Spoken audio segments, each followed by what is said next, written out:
글로벌 시대를 살고 있다고는 하지만 이 글로벌 시대가 가능해지고 모두가 좀 자유롭게 소통할 수 있는 시대가 왔다고 믿고 있었지만 사실 그거의 반작용으로 저희는 어떤 획일화된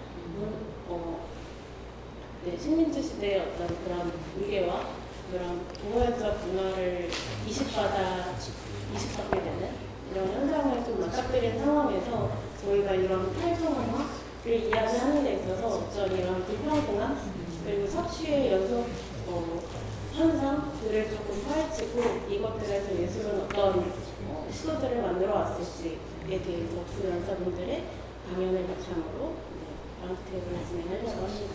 모두가 소통이 가능하고 나의 목소리를 낼 수 있다는 믿음으로 시작한 그런 문화적 현상이라고 생각하지만 결국 그 안에서도 고립되고 목소리를 잃게 되거나 아니면 위계 밑에 위치하게 됐을 때 나의 목소리를 전달할 수 없는 상황들이 벌어지는데 이런 열린 학교에서는 이런 소외된 목소리들이 어떻게 중앙으로 다시 오게 되고 또 탈중앙화가 궁극적으로 이제 바라게 되는 기전에 대해서도 이야기를 나눌 예정인데요. 첫 번째로 제가 질문이 한 가지가 있는데 비서구권 예술이 서양이 주도한 글로벌 플랫폼, 이를테면 아트페어라던가 뮤지엄이라던가 일정 부분 할당된 자리를 부여받는 형식으로 저희가 이제 글로벌 아트 프로젝트들에 참여하는 것 같아요. 이게 어찌 보면 서구적인 시선에서 이제 비서구적인 예술을 소개하는 방식으로 저희가 여전히 이러한 탈식민지적 예술 활동이 이루어지고 있는 게 아닌가. 그래서 이거에 대한 문제의식을 최근에 많이 가지고 있는데요. 이것들에 대해서 선생님들의 의견이 어떨지 궁금합니다. Yes, and it's especially a problem because it tends to be the same people over and over again, these kind of star system. This was part of our desire to create bigger platforms and to increase the channels of circulation. And it was why our partners wanted a section of the book to be about forming new organizations and institutions so more works can come into visibility.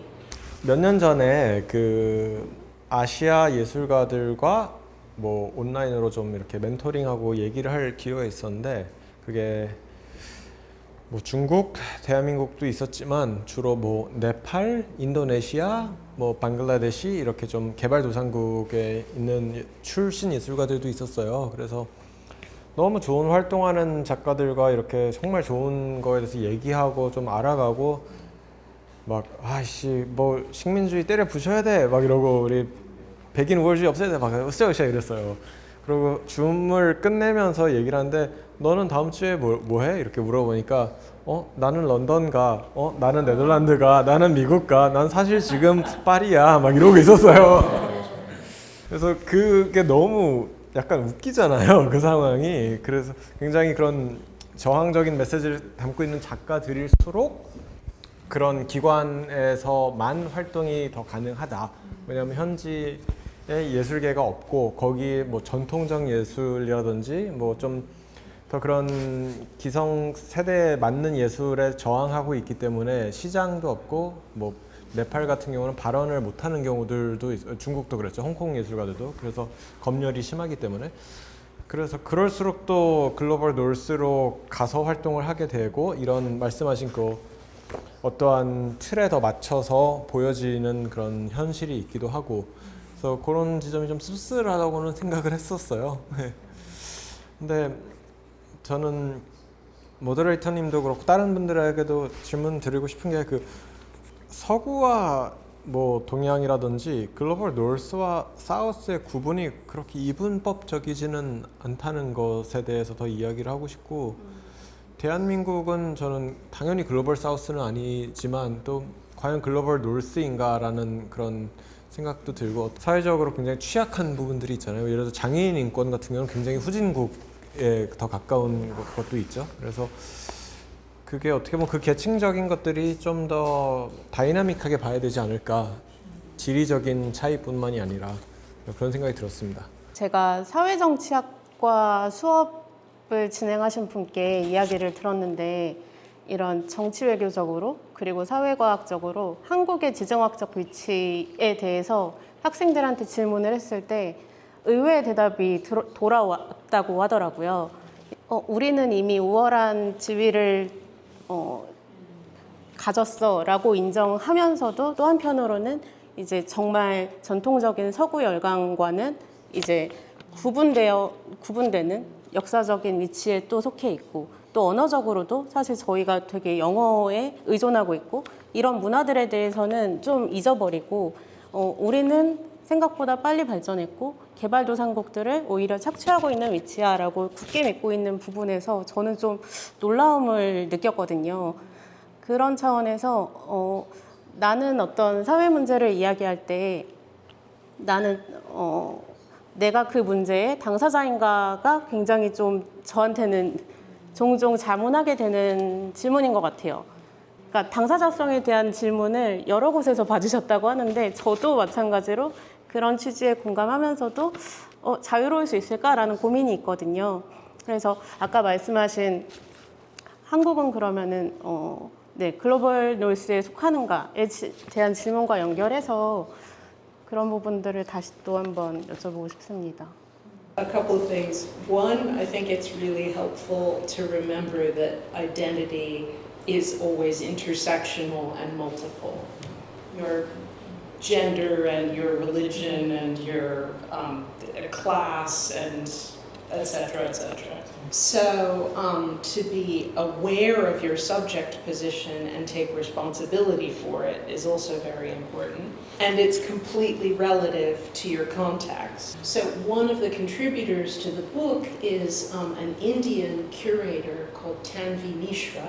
And she does a lot of international curating where she is being asked, in some senses, to use photography to represent India and the South Asian region, which is a huge responsibility and also a privilege.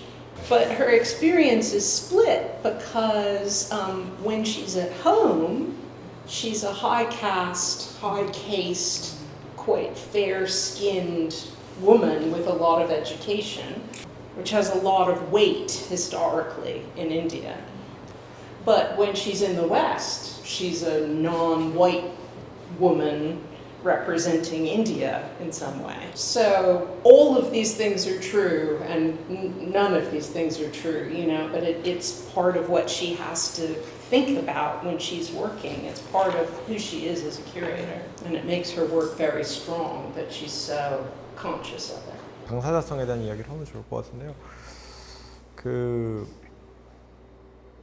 한국에서 활동하는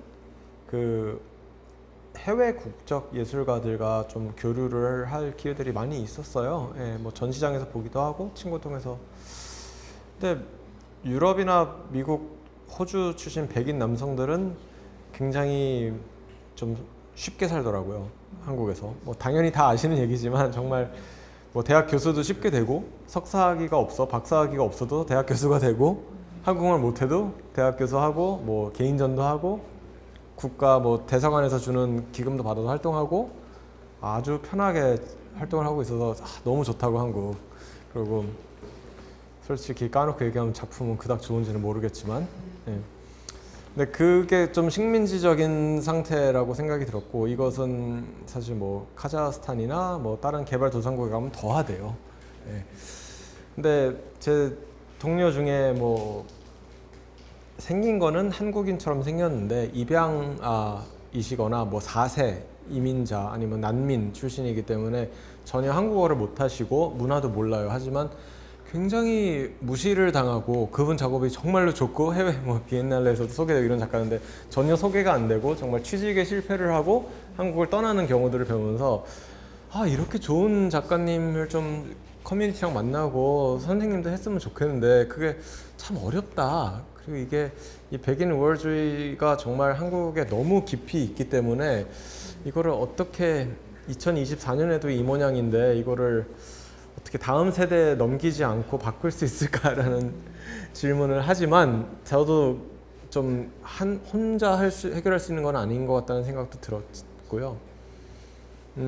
그게 그냥 현실인 것 같아요. 작품을 살려니까 4억이래요. 근데 어떻게 보면은 그런 미술계가 있고 그걸 사는 사람들이 있고 웨이팅을 해서 그리고 그냥 뭐 월세 40을 내는 작업실을 유지하지 못하는 작가들이 엄청 많이 있고 그리고 그 간격이 그러니까 그게 똑같이 서울이라는 도시에서 일어나지만 이게 전혀 다른 세계로 움직이잖아요. 그래서 그냥 그런 계층적인 차이, 이것이 조금 더 분열화되는 거. 당연히 그 스타가 되어 그 뚫고선 유명해지는 좋은 작가님들도 너무 계시고 그런 갤러리들도 있지만 그것은 정말 극소수의 일이니까 그 나머지 99%의 그런 커뮤니티를 어떻게 좀 더 건강한 그런 생태계로 만들어야 되는지에 대한 질문을 갖고 포에버 갤러리를 만들게 된 것이기도 합니다. 또 그런 질문은 제 자신에게 한 적이 많이 있는데 당사자와 협업자들과 대화를 하고 이 지점에 대해서 얘기를 많이 해본 결과 그 당사자는 저의 정체성에 별로 관심이 없어요.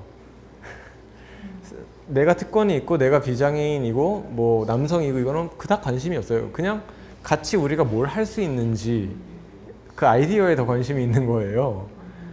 그리고 본인이 나에게 혹은 이 플랫폼에서 자신의 장애 유형이나 사회 약자성으로 소개되고 싶어 하지 않아요. 그러니까 우리가 그 생각을 안 하면 그들도 우리에 대해서 그렇게 생각을 안 하고 어떻게 보면 좀 더 평등하게 작업을 할 수 있게 되는 건데 그런 구조적인 변화는 그런 인식의 변화에서 시작이 된다고 생각을 하고 일단 좀 더 용기를 갖고 한번 해보면 크게 문제가 안 된다고 생각하고 있습니다. 탈식민지화와 관련해서 이번 글로벌 포토그래피 이 책을 발간하시는 데 있어서 다양한 나라의 다양한 국적의 이제 아티스트 분들 그리고 교육자 다양하신 분들과 협업을 하셨잖아요. 근데 그분들과 이야기를 하면서 그분들의 목소리를 직접 전달받기 위해서 되게 노력하신 거를 앞선 발표에서 확인을 할 수 있었는데 이제 식민지성에 대해서 어떤 스탠스를 가지고 본인이 커뮤니케이션을 하시면서 어떤 태도를 유지하셨는지가 저는 좀 궁금했어요. One of the things about the structure of the book is that a lot of the artists were commissioned to be part of the book by the editors or by chapter writers who were in the same country as the artists. So the commissioning happened in the same country and the writing happened in the same country, but with a view towards introducing those practices to other people in other places. 네, 한 챕터마다 이제 해당 동일한 국가에 살고 계시는 분들을 모아서 이분들의 의견, 글이 또 여러 레이어의 독자들과 만날 수 있는 걸 상정하고 여러 문맥을 준비하셨다는 이야기로 전 이해를 했고요. 아마 대부분 좀 가장 궁금해하시는 것들은 이분들이 해온 실천적 그 방법론이 가장 그러니까 가장 궁금해하시는 부분인 것 같아요.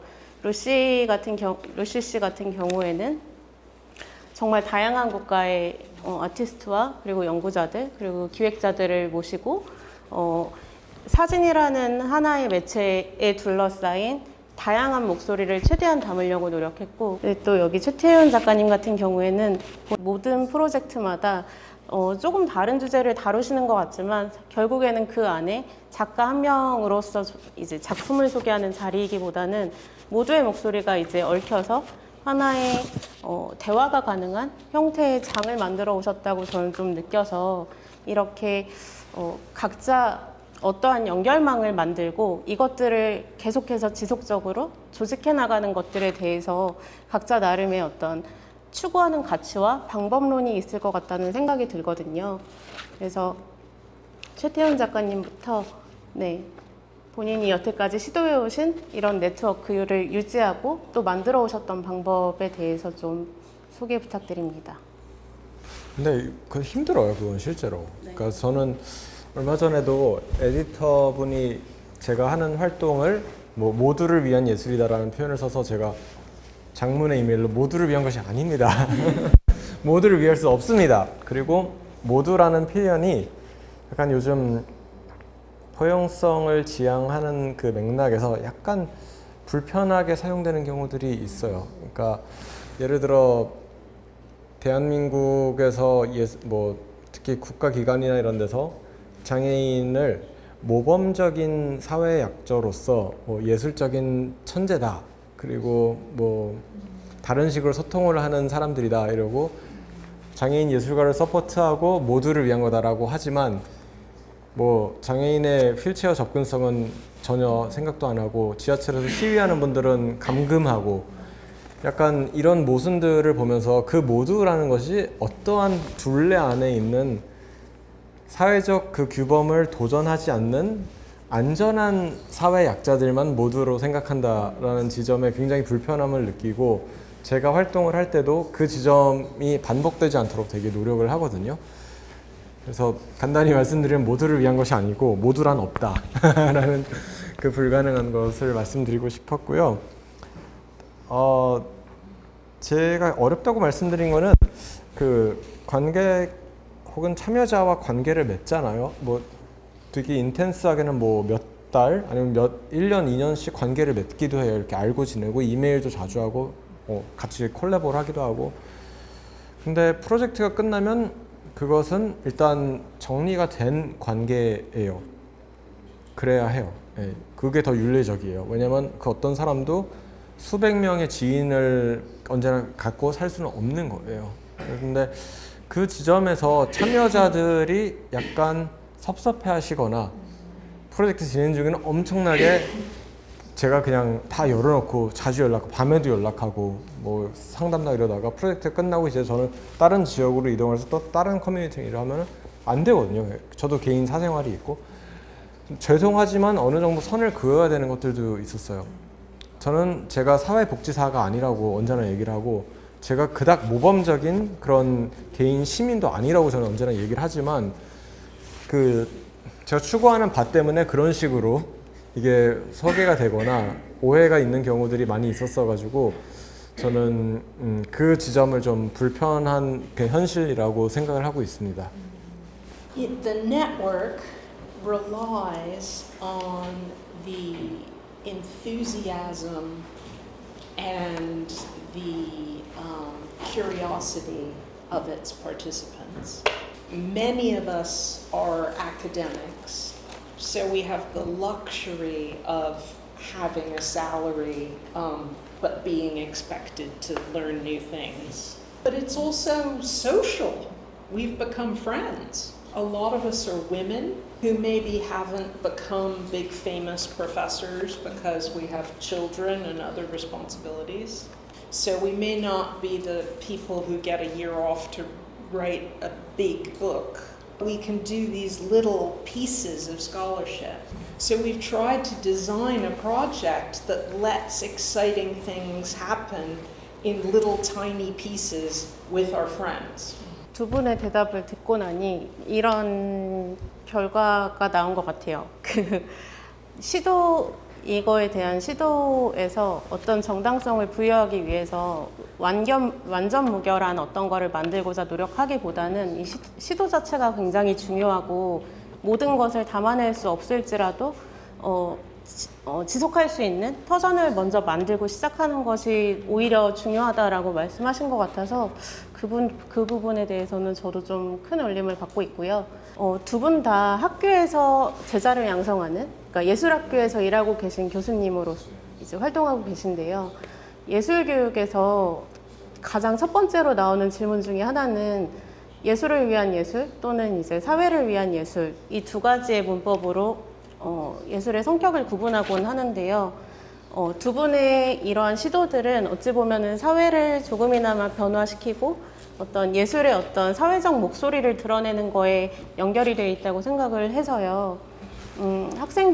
그렇다면 이런 활동을 하시는 여기 두 분의 연사님들은 본인의 교육 과정에서 이런 것들을 어떻게 학생들에게 전달하고 계신지가 저는 개인적으로 궁금합니다.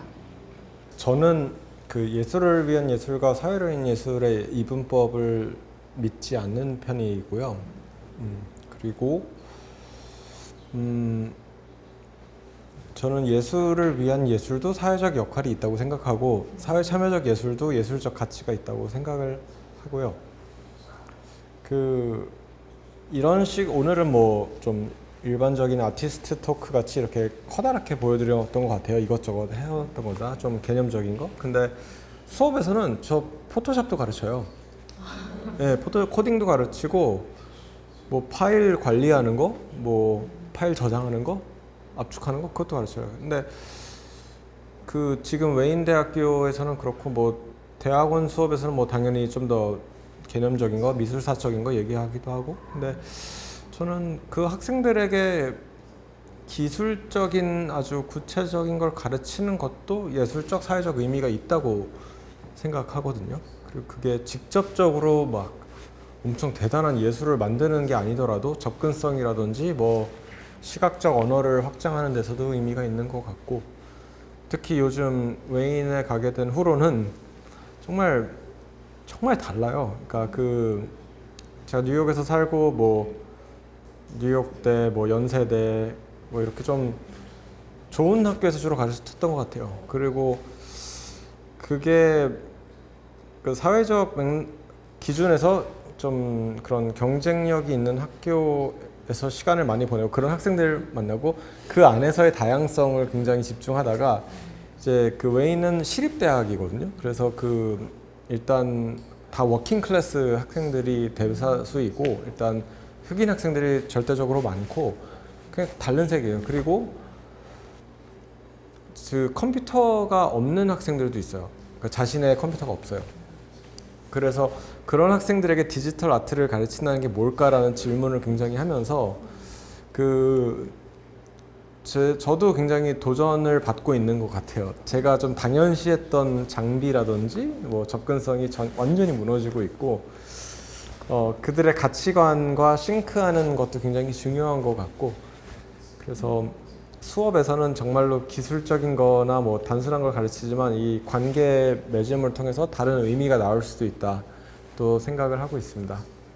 I think for me, one of the things that's very different between the way I teach in relation to the way I was taught is that my goal is to meet each student where they are on their own artistic journey. So some of my students may have a practice that is deliberately very socially engaged or political or activist, and some of them may make work that's very personal and expressive or abstract. But our project together is for all of us as a group to take each practice on a journey as far as it can go. And I don't see those two things as being opposite. I think art can choose one path or the other, but that most art combines those values. I just wanted to say one more thing that occurred to me about the logic of colonialization versus decolonialization. And that is, to be a colonizer is to extract value. It's an extractive logic. You go somewhere and you take things. But I think something that unites the work that Tayin has been talking about and the work that I've been talking about is an interest in projects that sort of give something back, projects that have a logic of the gift or a logic of generosity, and that maybe that is a helpful idea. 루시님께서 좋은 부분을 이제 마지막에 던져주신 것 같아요. 탈식민지라고 했을 때 식민화 자체가 어떤 아이디어나 어떤 가치를 빼앗는 것, 혹은 이제 착취하는 것이라고 이해할 수 있다면은 탈식민지는 오히려 주는 것, 그러니까 공유할 수 있도록 어떤 것을 만드는 것, 그런 것들일 것 같고, 두 분의 강연에서도 이제 그러한 부분들 공유하고 나눌 수 있는 것들을 만든 활동으로 정리하고 싶다고 말씀하셨고요. 그러면 저희가 대략 10분 정도 시간이 남아 있는데 아마 이야기를 들으면서 좀 궁금한 것들이 많이 생기셨을 것 같아요. 플로어에서 혹시 질문이 있으시다면 네. 현실적인 질문을 드리고 싶은데요. 저도 이런 탈중앙화와 식민지화, 탈물질화를 추구하고 싶은데 조금 더 집중하고 자유로울 수 있는 예술 활동을 위해서 그런 어떤 재정의 문제를 피할 수는 없는데 그 영국이나 미국에서는 어떤 방안이 있는지 아니면 어떤 인식이라도 이런 예술 어려움에 처한 이런 예술인들이 어떤 마음가짐, 인식을 갖고 해야 그런 팁이나 어떤 방안, 어떤 인식의 방법 이런 게 있으면 좀 알려주시면 감사하겠습니다. 저는 한국이 그냥 객관적으로 봤을 때 예술 문화 지원이 좋은 편이라고 생각이 됩니다. 네, 그것은 저뿐만 아니라 그냥 국가 전체 예산의 비율을 해가지고 문화예술 지원을 보면은 상대적으로 높은 편이에요. 제가 여러 나라에서 활동을 하고 보면서 더 열악한 상황이나 더 절망적인 상황에서 예술을 사용해가지고 경제 활동을 하는 거를 보면서 좀 용기를 드리고 싶다, 더 하실 수 있다라는 그런 그 서포트로 들으시면 좋을 것 같습니다. In the United Kingdom, 100 years ago, they spent a lot of money on art and culture. And now, just in the last 20 years, the funding has been cut and cut and cut and cut to practically nothing. The good side of this is that it's created a culture that in English they call DIY, do it yourself. So as I said, we ran an international talk series for 2 years on almost no money. So like with our book, we were lucky we got a publisher because a publisher wanted to publish it. But if they hadn't wanted to publish it, we could have made it a website. We would have found some other way to distribute what we had done. So if you give yourself permission to think outside the box, it can make exciting, creative new things happen. 그 한국이 그 최태훈 작가님께서 말씀하신 것처럼 국가 지원 사업이 굉장히 많고 이 예술 부양을 국가 주도로 이제 하고 있지만 그게 어찌 보면 예술가의 자생력을 조금 떨어뜨리고 있다라는 비판 의식도 있는 상황에서 이 탈중앙화가 어찌 보면은 자발적인 그러니까 소규모의 스스로 매니징할 수 있는 정도의 다른 방법을 찾아야 되는 그 시도를 좀 제안하고 있는 게 아닐까라는 생각도 듭니다. 탈중화 맥락에서 그 대한민국에서는 서울 중심 문화에 대한 것도 좀 문제인 것 같아서 그냥 아주 단순히 얘기하면 지방에 있는 대한공간이나 독립 책방들이 많은 지원을 못 받아요. 그래서 서울 바깥에서의 예술 활동을 좀 더 유심히 지켜보고 그거가 지속 가능하게 하는 것도 그냥 현실적인 탈중앙화라고 생각을 합니다.